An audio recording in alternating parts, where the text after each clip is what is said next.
All right, hey guys, welcome to I Promise I'm Legit, Winning with Words. You'll have to excuse us, we're both a little sick, so might be a little out of it. That's kind of why I was dancing to that song, so sorry. All right. So obviously, you're here to talk about social engineering. This is kind of weird how this has become part of a very technical field. You know, when you talk about hacking and whatnot, everybody's stereotype of a hacker is that, you know, we don't have good social skills. So why the heck are we the ones socially engineering people? This is normally sales' job. But, you know, a couple weeks ago, I was able to walk into the branch of a bank, have the manager greet me nicely, you know, and let me wander around her entire facility, all while I gave her a completely fake reason why I was there. And so that makes it a whole lot easier than getting past security controls, you know, all the things we typically think about hacking, so that we can get in, we can just easily already be on the internal network because they let us in. And if you do it right, you can leave and come back and they still think you're the same person that you said you were yesterday. And it's perfectly fine. So we're going to talk about how we do this. We're going to go into the science and psychology of it and how you can use it to your advantage and why it really is technical, despite the fact, you know, it kind of has that social engineering is a, you know, sales, human contact weirdness that isn't really applicable to hacking. All right, so I'm Cyni Winegard, and I am an information security analyst with Trace Security, so let me tell you a little bit about myself and why I'm here. So I have a bachelor's degree in history and anthropology from Florida A&M University. I worked as a teller for a few months at a credit union to pay for grad school and kind of stumbled into a systems admin position. So I did 2 years of that and a little bit of systems analysis before starting work at Trace, where I've been for the last 2 years. And I fell in love with information security, so I just finished up my first master's in cybersecurity and a grad certificate in terrorism and homeland security. And I just started on another master's in digital forensics because when I grow up, I want to catch pedophiles and human traffickers around the world.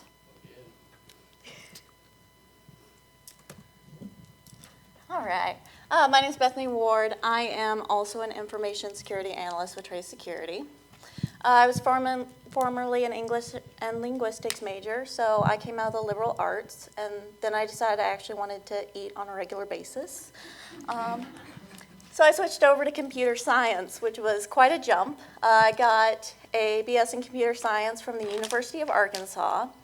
And I was lucky enough to get straight into information security right off the bat because I also decided that being Dilbert and staying in a cubicle all the time was not going to work very well for me. So far, I've completed about 70 plus social engineering engagements. This includes phishing, vishing, and also my favorite, which is physical on-site, showing up and having them let you in the door. But why does it matter who we are at all, and why are our backgrounds important?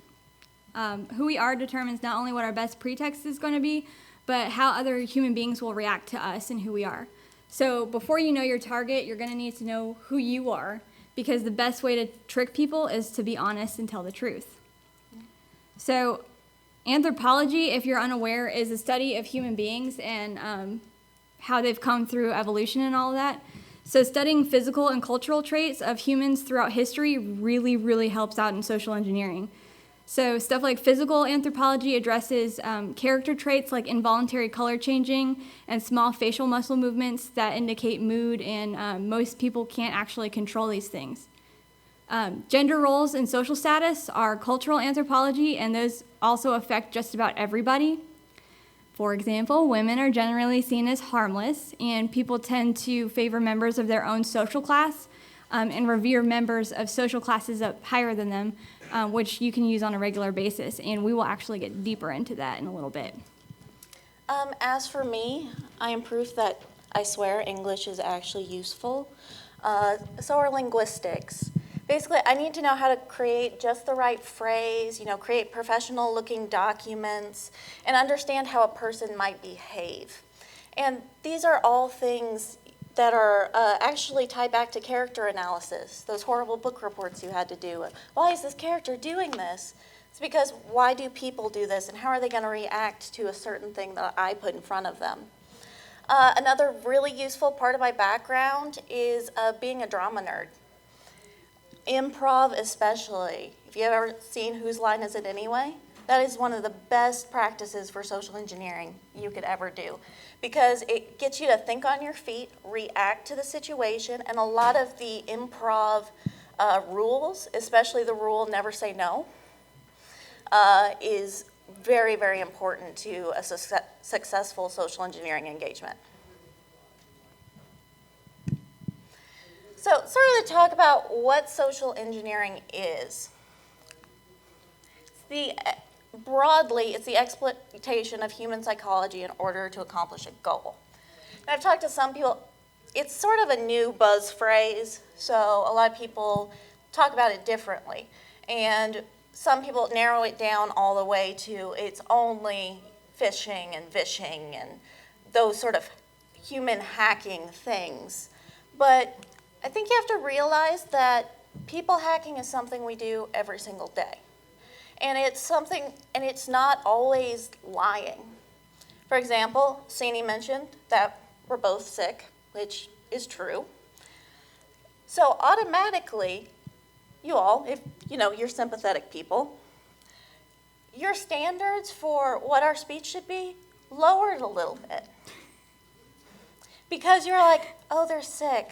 Oh, so maybe that's why they're not as interesting or bubbly or whatnot. And it's totally the truth, but because she said that, because she chose to reveal that truth, she socially engineered you all into lowering your expectations. Sorry. So, social engineering has actually been around since at least the Trojan horse, like the real physical Trojan horse thing and not the Trojan horse virus. So why do people still fall for it? It's been around forever. Yeah, because that's exactly it. Human nature. Stereotypes are incredibly prominent, and especially in our industry, and are probably a lot more important than you think, which also goes with gender. Women typically don't have technical jobs. We have girl jobs like secretary, teacher, nurse, not infosec analyst, hacker, social engineer. So just speaking from experience, I'm not trying to be sexist, we are generally more successful than our male peers because of a deep-rooted evolutionary trait that makes users trust us simply because of a gender. It's kind of like a maternal mom thing. They generally see women as supposed to protect people instead of try to harm. Also, because of science. At the moment, there is nothing that we can do to protect human beings from being human beings. We are trustworthy and helpful by nature and also curious, so even if we are suspicious of somebody, we might let them through just because we want to see a train wreck happen. Humans are more inclined to trust a stranger unless a stranger gives them a reason to otherwise, which social engineers do, and they just go that extra step and give us psychological reasons to trust them, even if it's a subconscious thing. So like confidence. Having confidence in what you're doing convinces others that you actually know what you're saying and know what you're doing when you may not have any idea at all. I've had some confident clients tell me something that's totally wrong, but because they were so confident, I second-guessed myself because of their level of confidence. How many people have started to respond to an argument and then we're like, hold on, let me Google that, make sure I'm right. Thought I knew this. Even though you totally know that you are right. So let's break these down. All right, so a lot of social engineering training skips a very pertinent topic, I think, because it's facing a really unfortunate truth, especially in America. Everyone's a little bit racist. and sexist and ableist and whatnot. There are deep-rooted reasons for this. And a lot of people want to say, okay, I'm not sexist at all, I'm not racist, I'm not homophobic, you can't pin that to me. And it's, no, you are. Everyone is. That's because humans are built to recognize patterns. That is what makes us, in a lot of ways, what makes us human and what makes us so successful. This comes down to even like you recognize patterns in different things that look like faces. And everyone here, most likely I can guess what your for the very first time you ever socially engineered anybody, what you did. And this was a long, long time ago. You probably don't even remember it. Because when you were a baby, you started to cry for reasonable reasons. I mean, you were hungry, you were hurt, there were bright lights or loud noises, or, you'd just come shooting out of a womb, and that was traumatizing for everybody involved. But likely, you started to notice that, hey, every time I cry, somebody comes and picks me up. And so after a while, every baby goes through a stage where they start to cry for no real reason. I still do it. Some of us do not grow out of this stage, but every time they cry, someone comes and picks them up. That is social engineering. Even before you knew how to speak, that object permanence was a thing, that yes, there is a face behind the peekaboo hands all the time. You socially engineer. And you end up, depending on what culture you're from, you end up growing up with stereotypes that are reinforced through media, through both good and bad culture. You learn a lot from your parents, a lot from the media, a lot from school. So going back to stereotypes, picture in your head what a non-industry person would think that a hacker looks like. Think about gender, age, race, demeanor, what those people would think that we look like in this industry. Do they look like that?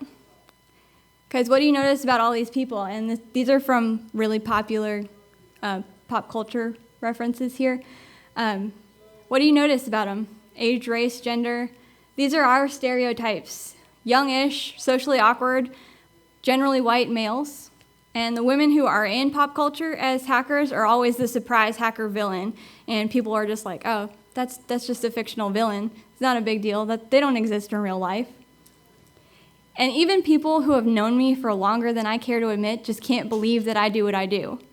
They can't picture me sitting in front of a screen with green text flying around like the Matrix and using crazy made-up words like grep or pseudo.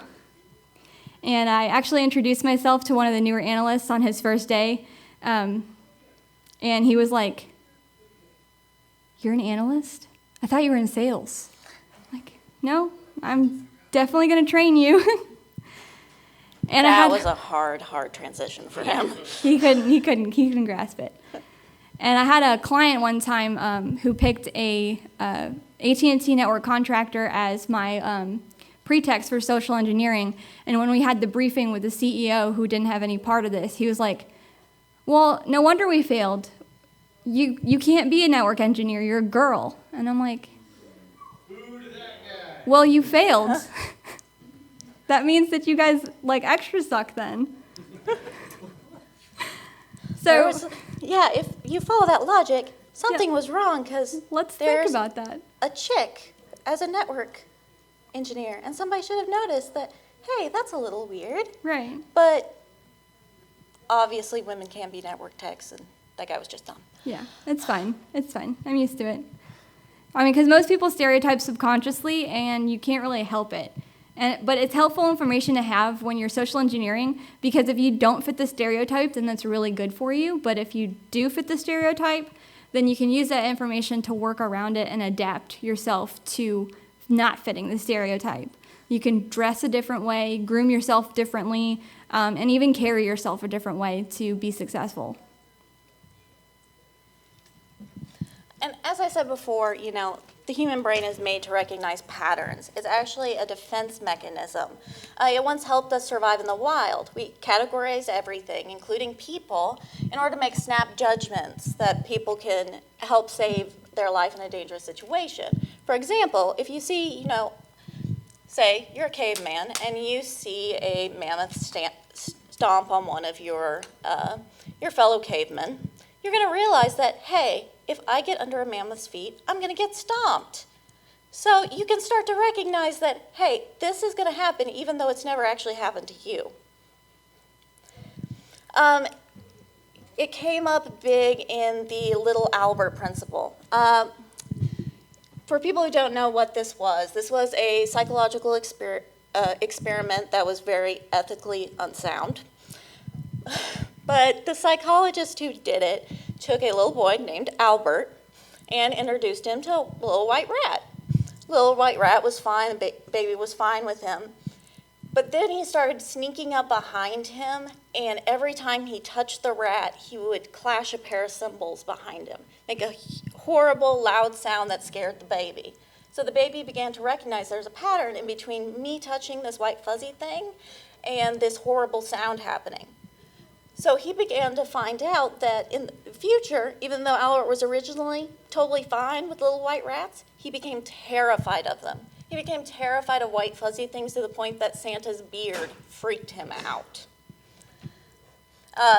This was John Watson and Rosalie Rayner both did this in February 1920. And you have to realize that, okay, yes, you can say stereotyping is a defense mechanism, whatnot. That doesn't actually mean that racism and sexism and whatnot are ingrained into us. No, it's that they're ingrained into our culture, and we are having these cultural assumptions reinforced throughout our life, so that by the time we get to adults, they've been reinforced so much, it's almost automatic. And that's why it's so, so hard to break it. Like, to the point that I went into computer science, and, I was one of 5 girls. Even though I am a woman, I am sexist, because I automatically assumed for years that everyone else in the class understood the class better than I was because they were men. And because they were men, they had more experience than me, they were better at this naturally. It took a long time to break that. And that's against my own gender, which I know better logically. And so getting around to, now that we've kind of laid the foundation. Oh my goodness. Do not press that button. Okay. All right. The foundation of a good social engineering pretext is you. And this starts us down that dangerous road of science. You're going to be more convincing to whoever you're trying to social engineer if you're comfortable with your cover story. So you need to choose a pretext that makes sense, not only for the target, but for yourself. Don't go as a network technician if you can't tell the difference in between a router and a switch. It's going to throw it. I was trained to be a programmer. I admit hardware is my worst enemy. But I got through college with a part-time job as a transcriber for the deaf and hard of hearing, and I worked in the disabilities office. So I know a lot of random stuff about disability regulations, working with disabled people, etc. I can BS all day about it. And so being an ADA compliance consultant, I can do that really easily. And then back to that playing to expectations. Unfortunately, the very sexist man who told Cyni she couldn't be a network tech had sort of a good point, except for the whole sexism part.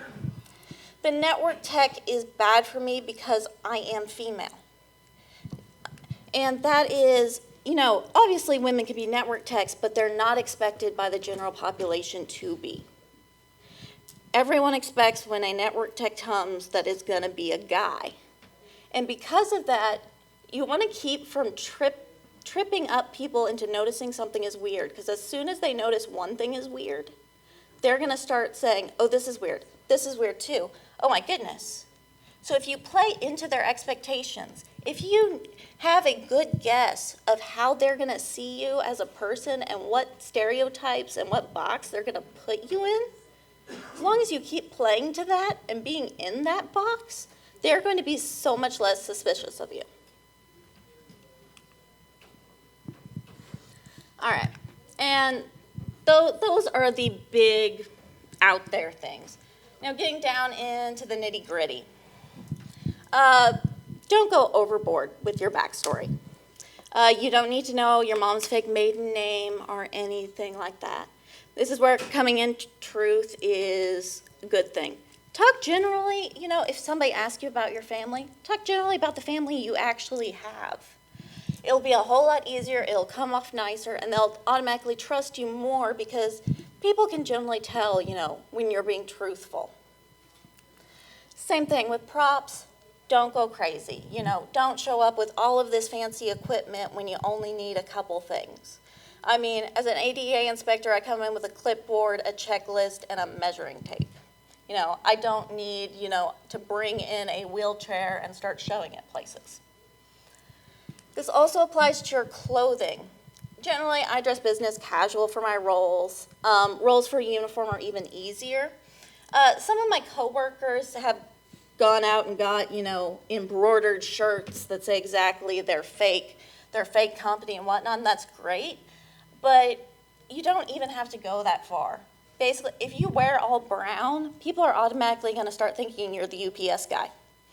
Or try wearing a blue shirt and slacks and go to Walmart and see how many times somebody asks you for help.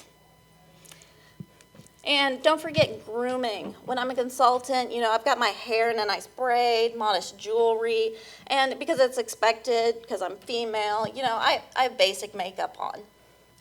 But if I'm going to be a tech, I've got no makeup, my hair is pulled back into a messy bun, I've got no makeup or jewelry. I mean, okay, I will say this as a queer woman, but I try and go as dyke as possible. Yeah. It really helps if you do. It does, because if you are trying to play a woman in a typically masculine role, and you show up looking like the stereotype dyke, they're like, oh, that makes sense. Okay. Yeah. No questions asked. And go along their merry way. Yep. All right. And this also applies to boys. If you've got an unruly beard and a lot of tattoos and you can't cover them up, showing up, even if you show up in a nice business suit, it looks kind of weird. But if you show up in, a pest inspector's uniform or, something like that, it will work a lot better. Oh my goodness, why am I talking so many times in a row? Balance is a good thing, which apparently we have failed at terribly here. We didn't even take out that many slides. All right, this is just a fun Jedi mind trick. Okay, hack someone with color. Star Wars is actually really great for this, because think about all of the color psychology that goes into it. Just the lightsaber colors. Luke has blue and green lightsabers. A calm, soft in the cool spectrum, and that goes with, the cool Jedi, whatnot. But red is the color of passion and anger and whatnot, and of course, what color are most Sith lightsabers? Obviously, red, because you're automatically going to look at it and say, oh, passion, anger. And this just happens because you're used to associating those colors with those things. Companies use this in marketing and branding all the time. That's why there are so many places that have red or blue in their logo. Pepsi versus Coke. Mm-hmm. Generally, when you're doing this, you want to have a calm, cooling tone. You want to go for the cool colors like blue, like purple. Blue is very professional. Purple is kind of royal, whatnot. You don't typically want to go for the harsher colors, but depending on what exactly you're trying to do, it may help. You don't want to dress in monochrome, though, unless you are really trying to be the UPS guy. So you want to kind of break it up. if you're wearing a suit, wear a purple or a blue shirt or a tie, something like that. Make it look natural without, showing up in a complete purple 70s disco suit or something. That would be so cool. I would high five you if you did, though. Oh, thank goodness I'm not talking to you. I will take questions at the end.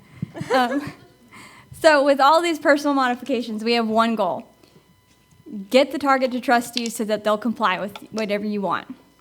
So, since I said earlier, humans are more inclined to trust a stranger unless they're given a reason to not trust someone, first impressions are incredibly important. It's all pretty much the same thing about a first impression if you've ever gotten advice about it. Have a solid handshake, keep your posture really good. Basically, it's all body language. But has anybody ever given you advice about your face?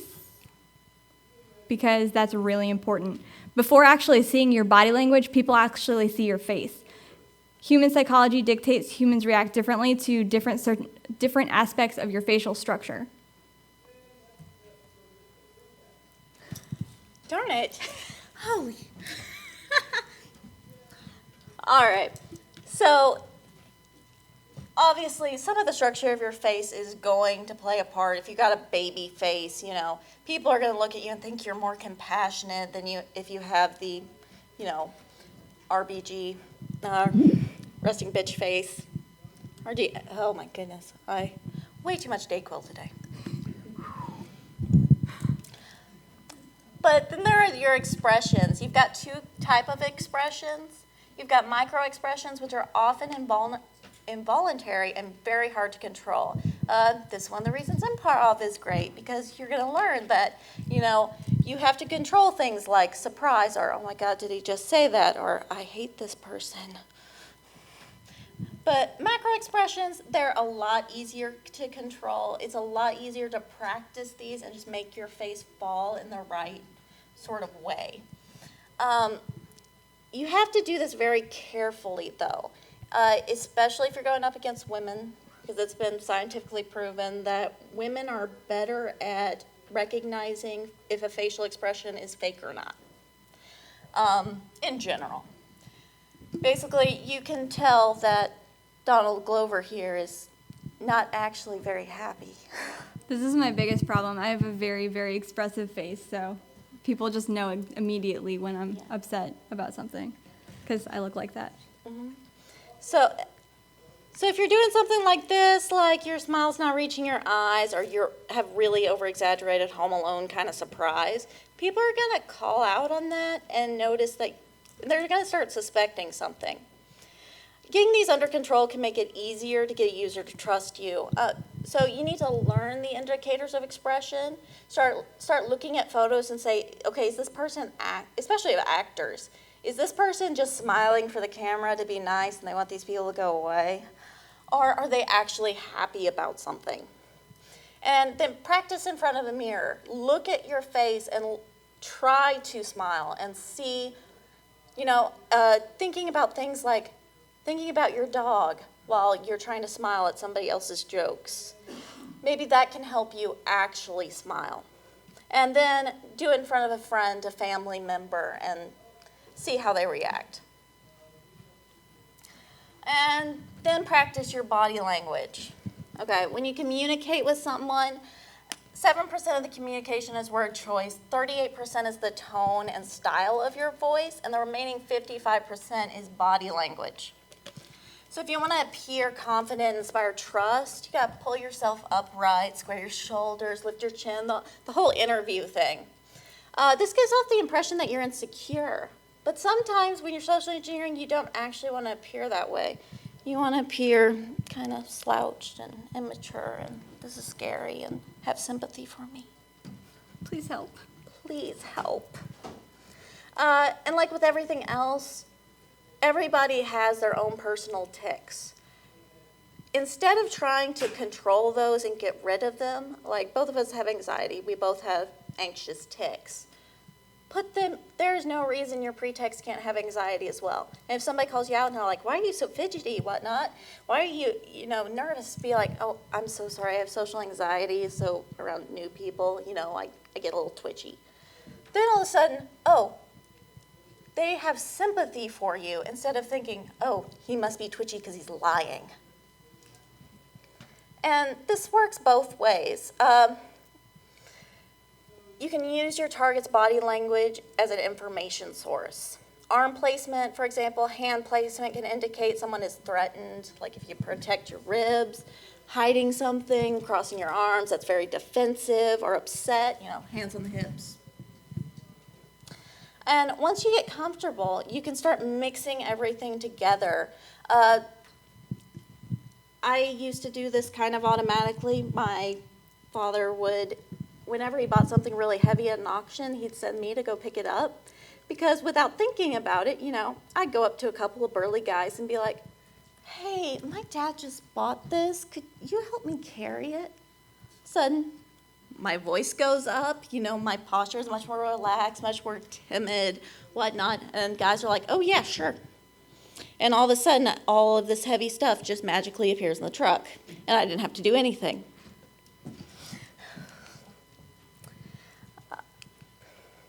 But if you can't pull off the damsel in distress, like I'm sure some of you would probably look really weird doing so. I would love to see you try that. Yeah, please. Please do it. We'll have mirroring. Mirroring can be used subconsciously to gain trust from your target. People like people who are like themselves. It gives them like a sense of comfort or belonging, but you don't want to be in an exact match, because if you try to match exactly someone's movements or speaking patterns, it's kind of creepy. But do it subtly, like in this image. So all 4 of these men are mirroring each other. They're mirroring their body language, but not a single one of them is doing the exact same thing another one's doing, but they all have their hands at their face. That's mirroring. I use it during work when, like, my target will touch their face. I'll, scratch my cheek, or I usually wear glasses. I'll push my glasses up, scratch my nose, tuck my hair back. It's like mirroring their body language really, like, just triggers that, oh, hey, they're doing the same thing as me. You can also mirror speech to get someone to feel a connection, and it's actually one of the coolest Jedi mind tricks I've ever seen happening in real time while I was doing it, and I was aware that I was doing it. You can mirror their tone of voice, speed, and their word choice, but don't do it word for word because it's really creepy. But like a lot of times in vishing, we target a lot of financial institutions, so all the tellers and marketing people are usually like younger women paying for school and stuff like that. So when I call, some perky girl answer the phone, so I'll change my tone. Hi, my name's Ashley, and I'm calling from AT&T, and I was wondering if you had a second to help me out. And then they're like, oh, cool, you must be like my age. Can we be friends, kind of thing? And I'm like, yeah, just give me your IP address. Or like if someone is already suspicious or upset, sometimes I can adopt a little bit of a British accent because I grew up with a British accent that I had to fight to get rid of because I got made fun of in school. But like word choice, if someone says okie dokie or great, you can say alrighty or perfect, some other kind of like positive, that's cool kind of words. But again, don't do it if you're unsure of yourself, and don't do it exactly the way that they're doing it, because that's so weird. Practice is key. All right, getting into actually what you're actually saying. You have to craft questions in a certain way in order to get the results you want. This is something they teach you in creative writing to keep a dialogue flowing. Also in improv, I mentioned never say no. Just accept what the other person says and use it to keep going. Because if you say no, that stops it. And whatever you do, you don't want to stop and make that awkward pause. Just to quickly go over them, open-ended questions can gather specific information about something or someone. So instead of asking, do you like John Johnson, which can be yes, answered yes or no, and then you don't have any more information, you can say, how do you feel about John Johnson? All of a sudden, they have to think of a word that actually correlates with what they feel instead of just an easy yes or no. Leading questions, this can lead the target in a specific direction. This one is actually used heavily in interrogation. So stop doing that. Stop whatever you're doing. No, bad. Okay. Did you say anything about my visit? You can reword it and say, were you able to read the email Jim sent out about my inspection? This also leads into assumptive questioning. This is assuming that the information you have is correct and you're confirming. So saying something like, you have a FortiGate firewall, correct? If you are correct, that makes you more trustworthy because obviously somebody trusted you enough to tell you they had a FortiGate firewall. If it's not correct, a lot of people's automatic response is to go, no, we have Sophos, So all of a sudden you have more information just because of what question you asked. And then we get for asking the goods, which Cyni is very, very good at. It's disturbing. Don't just say, call somebody up and say, hey, I'm from AT&T, what's your password?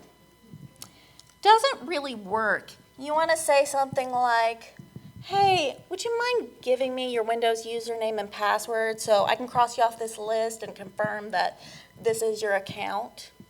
All of a sudden, oh, you're helping me do something and making sure that, we don't call back again. So it is helping me to give you my username and password. And that's how you get users to spill the beans before they even think about it. Make sure not to bombard people with questions, though, because that can be really annoying and really weird. Think of everyone in a bar who is just going through all of the break the ice questions that, they've learned in the picking up girls, class that they took. Hey, what hair color do you use? How old are you? How old are you? What's your name? What's your name? What Where do are you you do? from? Oh, God. And this doesn't just apply to questions. There's a technique called positive confrontation, which is basically just making a strong and assertive statement. So instead of saying, is the CEO in today? You can go up to the receptionist and say, I'm here for my appointment scheduled with Tim Cook at 11 a.m. That means, hey, you're important. You've got a meeting with Tim Cook, and this receptionist better get on it and make sure you get to that meeting. But at the same time, you're not making the receptionist feel bad or intimidating her in any way. There's also dueling and duetting. This is a big gender thing. There's actually a book about this by John L. Locke. And it's the difference in between how a lot of men and women interact. Women will they will try and make a case for, oh, I have had a similar experience to you. That's why a lot of times when a woman says to another woman, hey, this happened to me, the woman comes back and says, oh, me too. Guys, they like to duel, which is to playfully make fun of each other in every single way possible. So many insults that would normally, get punches thrown if strangers said them to each other are funny and fun in between friends. And this is something I do, especially the rest of the analysts in our office are male. So I end up dueling a lot more at work because it makes me more part of the group than I typically do outside of it. We're getting trust from the boys. Mm-hmm. Hey, we're just like you, Your pants are stupid. Like me. Pretty much. Softening statements are also, this is something that I think a lot of girls in our culture are trained to do. Go back. Automatically. Basically, instead of saying, oh, you're wrong about this, hey, have you thought about doing it this way instead? That's very soft, that's not confrontational, it's saying you are wrong. And this is something I use even when I want to tell a client, no, that's dumb. Instead, I say, hey, I think this might be a better solution to your problem. I do it all the time, and I'm just like, well, I know you said you tried it, but let's just try it one more time, just in case. You know how computers are. They can be really weird, so just give it a try and do it this way. And they're like, oh, that worked. Thank you so much. And I'm like, yeah, of course. It's fine. Everything's fine. Anthropology time. So one of these deep-rooted evolutionary traits that we've inherited is trusting locals. And it makes sense if you think about it, because there's a chance that you see each other around town, or you know friends of friends, or maybe you know their brother or their cousin or something like that. But you don't want to have any awkward encounters or negativity involved with people around your community. And a lot of us here from the South, so how can you appear local to other people like in the North? Like the New England's kind of like my worst enemy. It's the bane of my existence. But voice is probably your easiest method to tell where somebody's from. Since people have to dress a certain way for work, appearance is not going to do. But here in America, we have some pretty telling accents and dialects in some regions of the United States. So if you can imitate accents really well, use that to your advantage. But when in doubt, use your natural accent, because people can usually pick up when you're doing a really bad accent. We're from Louisiana, so people are like, "Oh, you're from down to Bayou," and I'm like, stop it, please, shh. No. I just went to a place in Kansas where the Arkansas River goes through, and the guy was like, "Oh yeah, it's the Arkansas River here." I'm like, "Oh God." We also have like regional terms for things. I'm not originally from the South, so I still have to coach myself to not say y'all when I'm up north, but that's really incredibly difficult. And when I moved from the North to the South, I started saying pop instead of soda in school, and I got made fun of a lot. And that can flag you as an outsider pretty quickly. And pronunciation is really, really, really important. Like Bethany mentioned, if you're unsure how to pronounce something, Google it or find a local to ask, because that's like the easiest way to tell that you're not from somewhere. These are real cities in Louisiana, and like they're not pronounced how you might think. So if you go to Louisiana, you try to pronounce these, they're going to immediately know that you're not a local. It's not Natchitoches. It's Natchitoches, by the way. Natchitoches. It makes me very irrationally angry. I'm not, I promise. No. Yeah, it's Natchitoches. It's so stupid. And Bossier City and Houma is how the other two are pronounced. So if you think about it, just saying the wrong thing can like instantly flip a switch from someone who's local to someone who's not local. But if I can't imitate an accent, like I can't imitate Boston accents at all. So when I go on site in Boston, I'll just be like, "Oh yeah, no, I'm from Ohio. I just transferred here for school." And people are immediately like, "Oh, really? Well, here, try all these things." And it works out for me better, because people want to be welcoming and they want me to feel at home in their area. Speaking of, one of the weird ways to seem as local as possible that I found a lot is everyone who has an amount of local pride seems to want to tell you about the local restaurants they've got you want to eat at. And so even knowing what the big local restaurants are and being able to talk in general terms about them can really help you appear local. Because, you know, if you can mention the little dive down the street that looks dilapidated but has the best pizza in the state, people love that and they love talking about it. So what happens if they say no? Before you even begin your test, plan for it. Plan out your possible denials. Plan out all possible scenarios that you could think of.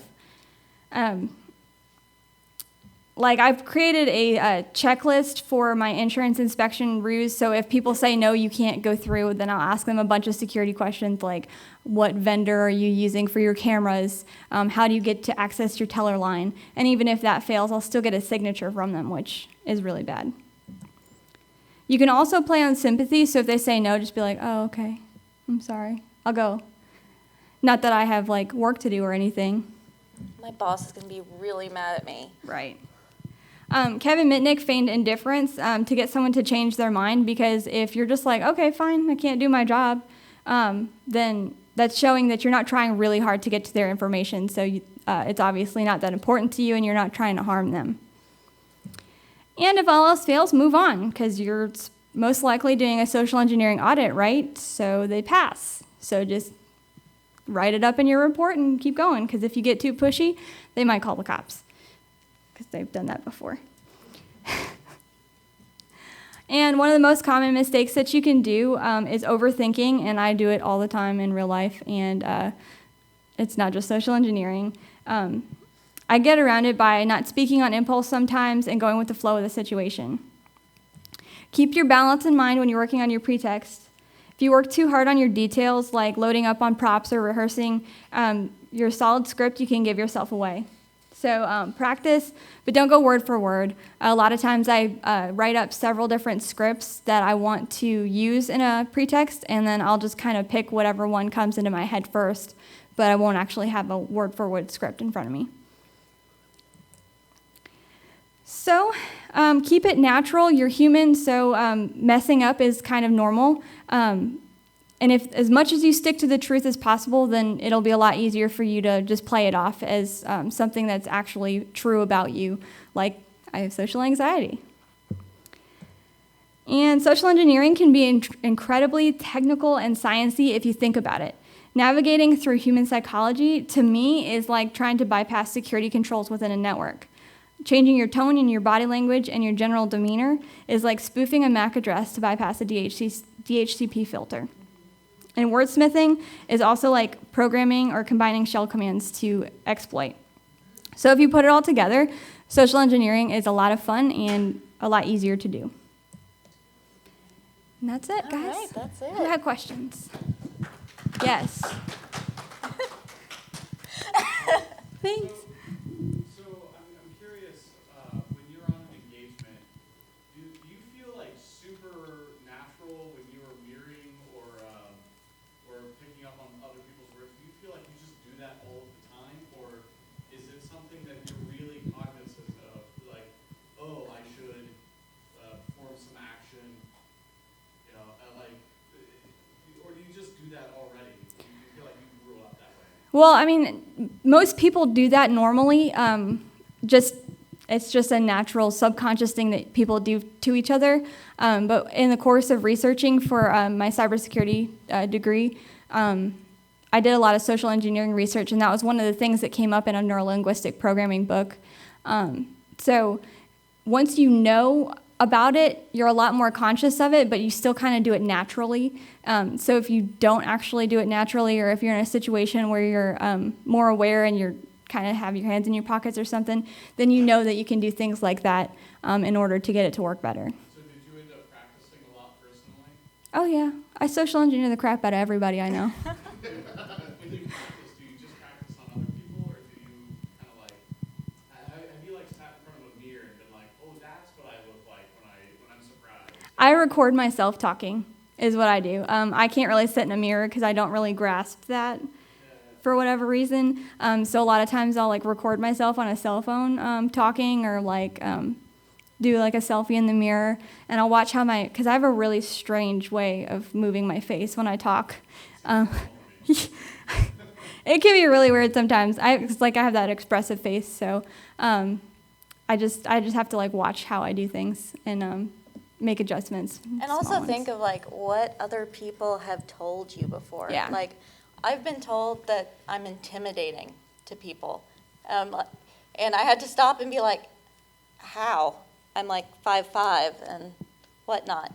But other people will pick up if you have somebody who will actually be honest with you and tell you how you come across normally. That can really help you in practice, because you know what you can either go with or what you actually need to work on. Yeah, I always tell Bethany if she can do something with her face to make herself look more approachable sometimes, and she'll do the same thing to me. Like, stop being so scary. I'm like, okay. So it helps if you have somebody that knows social engineering. Yes. Yes. Do you find a big difference in how men react to you doing the same gesture versus women reacting to you the same gesture? Oh, yeah. A lot of times, the gender of the target will change completely how I'm talking, Everything. how I'm standing. Other things will come into play, like age. Like, I will interact with a younger woman differently than I'll interact with an older one. But gender especially, and that comes in a lot with, I'm sorry, a lot of guys are very susceptible to a lady flirting with them a little bit. And all of a sudden, they are so much more likely to do anything you want. Oh, yeah, okay, sure, without even thinking about it. Though in some cases, it is like the whole getting guys to move heavy stuff. I'm not only playing off the, oh, I'm a woman, I'll like you more if you help me, blah, blah, blah. But also, I think guys are, especially in our culture, are raised to be, that is part of being a man, is, being physically strong, being helpful, being able to do this. And so it's reinforcing that feel good, this makes me manly thing, as much as it is, oh, I want to help a pretty girl do something. Yeah, we are out of time. Oh, and we are out of time. So if you guys have any questions, we'll be around for the rest of the weekends. And if you have any questions after the conference is over, our email address is talks@tracesecurity.com. And we have a list of references if you guys want to know where we did our research and everything. So. Well, thank you all very much. Appreciate it.